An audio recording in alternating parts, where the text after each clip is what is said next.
HA 2025 is something that you and the other staff at Hockey Alberta have been working really hard on and working with the board. So maybe talk a little bit about that and what HA 2025 is all about. One of the things we've worked through over the last probably 12 to 16 months is really evolve, the evolution of our business plan. So our board in our governance model is there to set the strategy, which they have. They've set the strategic direction to myself and our staff. And we've worked over the last year or so and tried to make sure we can try and align that. And we found a methodology we believe will work for us, not to bore you with the methodology, but we're, the objectives and key results. And we feel that they're the best opportunity for us to align from our board down to our staff. And really we've created a plan that we feel we've simplified what we believe is important for Hockey Alberta. One thing about our organization is I've always believed, and I believe I'm correct, that we're very broad. We have a number of different things that we do, from risk management to coach development to on ice performance to just an absolute ton of governance, both for us and for our membership. And sometimes I think for us, while we've always been proud of our planning process, sometimes we maybe haven't been as clear and as measured as we should be. So we believe we've set ourselves up for success between now and 2025. And I can certainly share a few of those points here, Ted, but I'll stop talking for a second. Oh yeah, I would say keep going, and I know too. This is available. Like, this is public knowledge. It's available on Hockey Alberta's website as well. So it's out there, and we definitely encourage people to go and check it out and take a look as well, because a lot of work went into it, and I think it's a great, roadmap of where hockey in our province, where we want to take hockey in our province. Between now and 2025. Absolutely. And it really, what it's about, it's about, I'll paraphrase our mission, but really it's about creating positive player experiences. And that shouldn't come as a shock to anybody, obviously, but that's what this is all about. One of the things we want to get done by 2025 is we need to look at expanding our stakeholders. Our stakeholders currently do a terrific job, and our stakeholders include our coaches. Our stakeholders include, obviously, our member minor hockey association, all of our club teams in junior and senior hockey, our officials, a number of stakeholders do, but we may need to continue to look at expanding that in terms of really ensuring that we're the type of organization that wants to include everybody that we can. So we need to do some work there in general terms. We need a system that is, and we've said this before, and we want to continue that it's not one size fits all. That we know that there's different customer segments that want different things from our game, including some that want into our game that we have to make more accessible, as I mentioned before. We simply have to continue to work to be more diverse. We have to continue to do that. We have to make sure that our sport is more inclusive, and we attract more people to try. And we certainly know there's plenty of studies and whatnot on why people have not joined our game, and certainly cost continues to be one of those key items. But we also realize that there's, our game can be very intimidating to start at times, whether it be the time of the season, the equipment, things that we have to understand better to make sure that there are many reasons why people may not be choosing our game. And we have to work with, expanded stakeholders to do that. We want to drill down. I mentioned the word measurement before, and we want to really drill down on being more measured. So we believe that our plan will be measured. Our board ultimately will hold me accountable for that. We want to measure, our existing stakeholders. We want to look at, what the coach development plans are within our respective members. We want to evaluate our members themselves, and we want to evaluate the experience that players have in their competition. So within their leagues and whatnot, we want to just continue to get an annual measurement of where we are and what we need to change. And I think as we continue to get more in the habit of doing that, again, our system, it can appear massive at times, and it is. We want to get that feedback and continue to move forward. So I'll stop there, Ted, for a little bit, and I can certainly get into some of the actual 5 objectives. But that's what, if I was to describe, it's a little bit of a long elevator speech there, but at the end of the day, that's what we want to see by 2025. And we certainly have, 5 core areas that we believe we want to use to get there. And saying that, I'd say that there's 5 items. It doesn't mean the rest of our operations are not happening. It just means that we had to prioritize, and that's where we came to grips with. And we know that in some cases, there's items that some may feel maybe should have been higher on the list, should have been on the list. It doesn't change the fact that we ultimately are here to operate the game of hockey, but we believe these 5 things are key things in moving us forward. And as you said, they're on our website, but I can certainly share a little bit more about them here.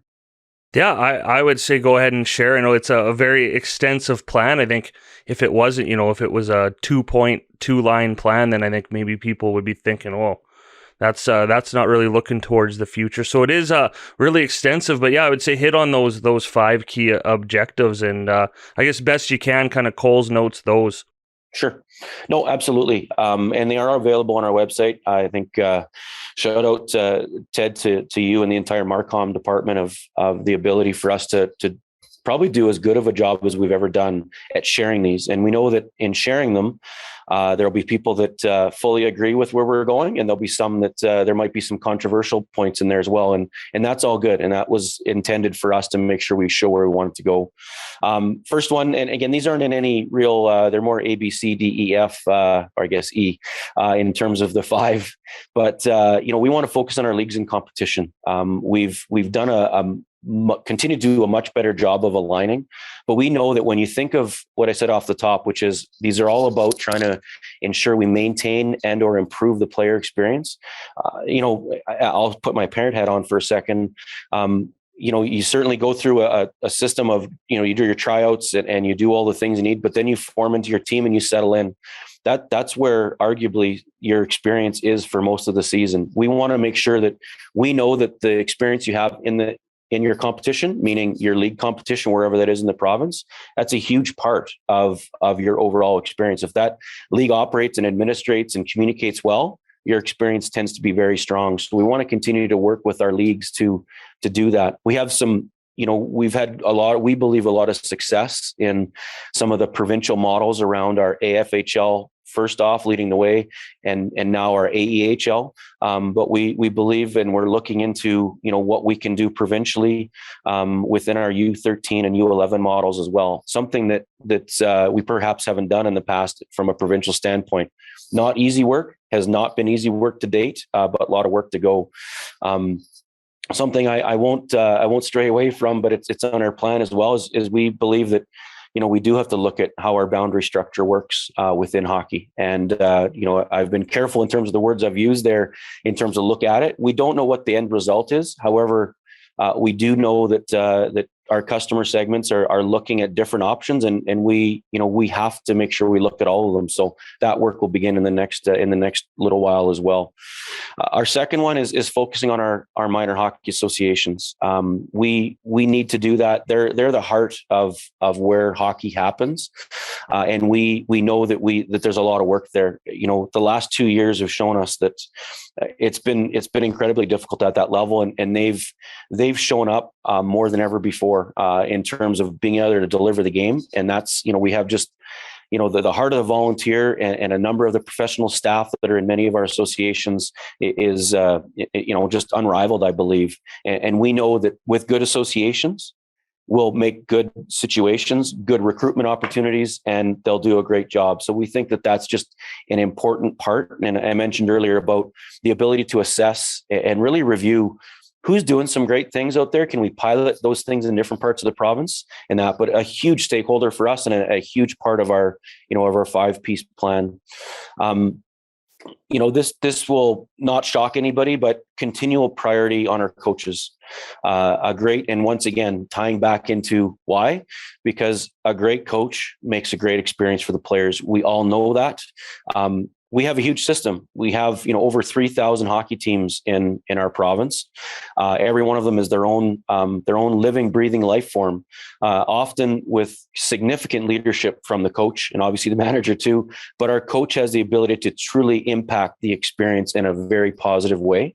And we have so many great coaches out there already. We want to continue to help them be the best coaches they can be for our system. And we're very proud of the system we've set up already, but this isn't one of those ones that we felt could just be, it's another operational piece. We believe so strongly that this is one of the top priorities, obviously, in making sure that experience continues to be great. Our fourth is we'll add and we'll find a way to retain players. We've got a number of initiatives. I mentioned early off the top that by 2025, I would hope that we'll see new stakeholders. But we want to continue to have new initiatives to expand our ability to offer recreational programs and tie those provincially, to continue to work hard with our Hockey Alberta Foundation on our Every Kid, Every Community platform. They've had such a successful last year that we can take advantage of that with respect to what we can pass on to our members as well. So those are huge things for us.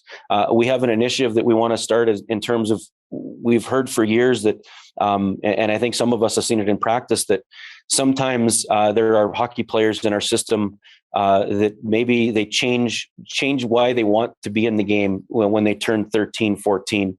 Maybe they want a little bit less. Maybe they don't want the same things that some of the high performance athletes do. Are there ways that we can look at creating opportunities to keep players in the game from that 13, 14 years old into 17, and graduate them into playing adult hockey afterwards? Can we do more things there? And we know that there's some great pilots out there already, and we want to continue to work on that. And lastly, one that, again, we're a nonprofit sport organization. We've always been very proud of that. The four priorities or objectives I've talked about are really about the player experience. And we believe this ultimately is as well, maybe in a little different way, but we want to continue to diversify our revenue and our finance. We've been very fortunate over the last number of years to I believe, manage our finances very well. We still maintain that we have some of the lowest fees in the country around our player fees. Our Every Kid, Every Community platform on our Hockey Alberta Foundation has allowed us some flexibility to try some new programs where we don't necessarily have to charge the existing customer more to try some new things. So that's been a huge thing for us. But we believe that, we've continued to build our brand. We believe that, we've already got some terrific partners, and we believe we can reach out and get some more partners to diversify our revenue so that it's not focused simply on player revenue, but we can expand, our sponsorship and partner revenue. We can look at some new ways of gaining additional revenue, whether that's, additional licensees, things like that. We even, we know that there's been a lot of success and a lot of different changes around 50-50. Maybe there's some things we continue to do around there. So some could ask, well, why is that? If I was saying, it's all about the positive player experience, how's that one tie in there? We believe that the more we can diversify, the less we will hopefully be in a position where we have to charge our members the nominal fee that we charge already, and that will allow us to continue to do more things. And I mentioned this already, but a great example of that is just the work that our foundation has done, and the ability for us to access some of those funds, and our membership to access some of those funds that have not come from operational fees. So I think that that's a real life example, and we believe that's an important focus. So that was a little more than an elevator speech, Ted, but it does give a bit of a description of where we're at. And as you mentioned, and I've highlighted as well, it's something that we've shown the highlights on our website as well, and certainly encourage people to go take a look.